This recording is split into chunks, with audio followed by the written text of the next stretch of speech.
Hola Iglesia, ¿cómo están hermanos, hermanas? Dios los bendiga. Qué bueno es compartir este tiempo con ustedes, ya que extrañamos no vernos, no estar juntos, pero por gracia de Dios podemos estar juntos a través de estos tiempos de devocionales y poder compartir experiencias y palabras de parte de Dios. Quería compartir en este día una palabra o un pensamiento, ¿no? Acerca de un viaje que tuve, en uno de los tantos viajes que hice, un viaje accidentado.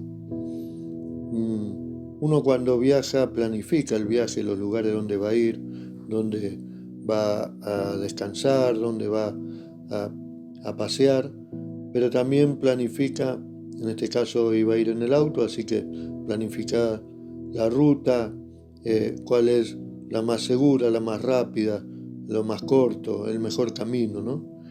Y justamente lo que quería compartir era eso, el camino.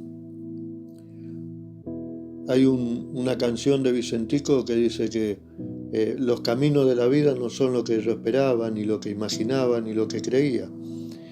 Y a veces cuando planificamos las cosas o planificamos nuestra vida, justamente tal vez no salieron las cosas como lo creíamos o como lo planificamos. También hay una palabra en Proverbios capítulo 14, versículo 12 que dice: hay caminos que al hombre parecen derechos, pero su fin es camino de muerte. La Biblia dice que hay dos caminos. En San Mateo capítulo 7, versículo 13 dice: entrad por la puerta estrecha, porque ancha es la puerta y espacioso el camino que lleva a la perdición, y muchos son los que entran por ella. Porque estrecha es la puerta y angosto el camino que lleva a la vida, y pocos son los que la hallan.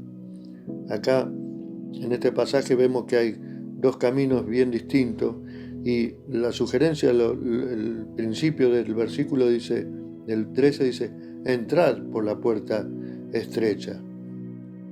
Es una ordenanza, digamos, o un mandamiento. Dice: entren por la puerta estrecha, porque la puerta ancha es la que va por el camino de la perdición, pero la estrecha es el camino de la vida. Y como dije al principio, hay caminos que al hombre parecen derechos, pero su fin es camino de muerte. Y les cuento un poco el viaje que decía accidentado. En el año 2011 fuimos con Betty en un viaje y estando de paseo en Mendoza, allí fuimos hasta Villavicencio, y después cuando descendimos de ahí bajamos en la ciudad de Uspallata y nos fuimos a almorzar. Y cuando salimos, yo salí para el lugar que creía correcto, que era el lugar contrario a donde había entrado, y puse el GPS. Y creía yo que iba en el lugar correcto, y el GPS me indicó en base al lugar que yo puse. Tenía que volver a Capital de Mendoza, y de pronto el camino se hizo de tierra, y de pronto Betty me sugirió que no sigamos. Yo seguí y la tierra se empezó a hacer montaña, y Betty insistía en que volviéramos. Yo no quise, porque dije, total, estamos de vacaciones, estamos paseando, conocemos. En definitiva, llegamos a una altura, casi 4.000 metros de altura, donde había mucha nieve. Habíamos hecho más de 50 kilómetros y tuvimos que volver porque ya el coche no pasaba. Yo me enojé porque tenía que volver, y cuando vuelvo se golpea el auto y en eso rompo el motor, o se rompe lo que después terminó siendo fundí el motor. Es decir, que mi capricho, de alguna manera, mi enojo o mi orgullo, hizo que tuviera consecuencias ese viaje. Fundí el motor del auto. Gracias a Dios pudimos bajar porque estábamos, como dije, casi 4.000 metros de altura y estábamos sin ropa de abrigo, era verano, estábamos en mangas cortas, no teníamos alimento ni agua y no teníamos señal de celular. Y después nos dijeron que en esa ruta, que la había hecho el rally del Dakar, y que esas temperaturas de noche pueden llegar hasta 10 grados bajo cero, con lo cual hubiera tenido consecuencias mucho peores, ¿no? Entonces digo, muchas veces cuando planificamos el camino, hay caminos que nos parecen los correctos, y nosotros mismos creemos que vamos por el buen camino, pero hay señales que nos advierten y que nos dicen que debemos parar, que por acá no podemos seguir, que este no es el camino, que es el camino equivocado, y debemos estar atentos a esas señales y no dejarnos llevar por los impulsos, como fue en mi caso, no dejarme llevar por el orgullo o por no querer oír porque yo creo que estoy en el lugar correcto, sino tenemos que buscar el camino. Y el camino, Jesús dijo en Juan capítulo 14, versículo 6, yo soy el camino y la verdad y la vida, y nadie viene al Padre sino por mí. Jesús es el único camino, la única manera de llegar al Padre. Entonces tenemos que tener una vida, cuando decía al principio la canción de Vicentico, la vida no será lo que uno piensa, pero con Jesús a nuestro lado, Jesús es la vida, es el camino y es la vida, dice, amén. Entonces tenemos que afirmarnos en Jesús, poner nuestra mirada en Él, porque es el único camino, que es el camino correcto, el camino que nos lleva al Padre. En el Salmo 37:5 dice, encomienda a Jehová tu camino y confía en Él y Él hará.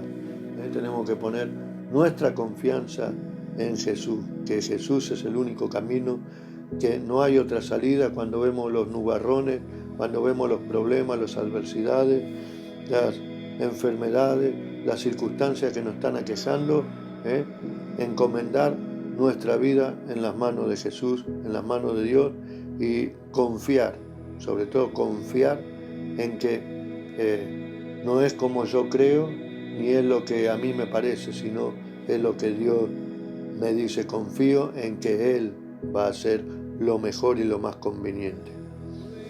Dice en el Salmo 32:8, te haré entender y te enseñaré el camino que debes andar. Sobre ti fijaré mis ojos. Cuando buscamos en Jesús, que es el único camino al Padre, dice, Él nos hará entender y nos va a enseñar el camino que debemos transitar. Tal vez hasta acá nuestra vida fue difícil, fue distinta, fue por caminos equivocados, pero dice, si nos encomendamos a Él, Él nos va a enseñar cuál es el camino, y hay una seguridad, hablando antes de confianza, que dice, sobre ti, sobre tu vida, sobre mi vida, Él fija los ojos para estar siempre atento a nuestra vida.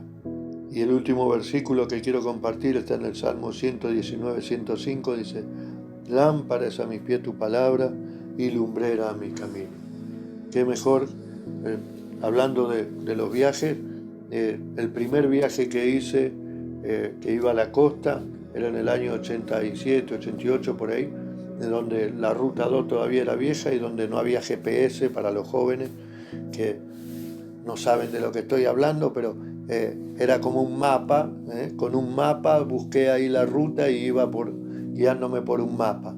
Así que nosotros tenemos en la palabra de Dios, es el mapa, es el camino, es el GPS que nos lleva a la presencia misma de Dios. Así que estemos atentos a confiar en Jesús, en buscar su palabra, en buscar en su palabra, en tener confianza en Él, en su poder, que sus ojos están puestos sobre tu vida y sobre la mía, y descansemos en Él, porque dice, yo soy la luz del mundo, y el que está en mí no tendrá tiniebla. Así que confiemos que la luz de Cristo está sobre nosotros. Si creemos en Él y ponemos nuestra confianza en Él, no podemos andar en tiniebla, ni en oscuridad, ni por malos caminos. Dios te bendiga, querido hermano, querida iglesia, y será hasta el próximo encuentro.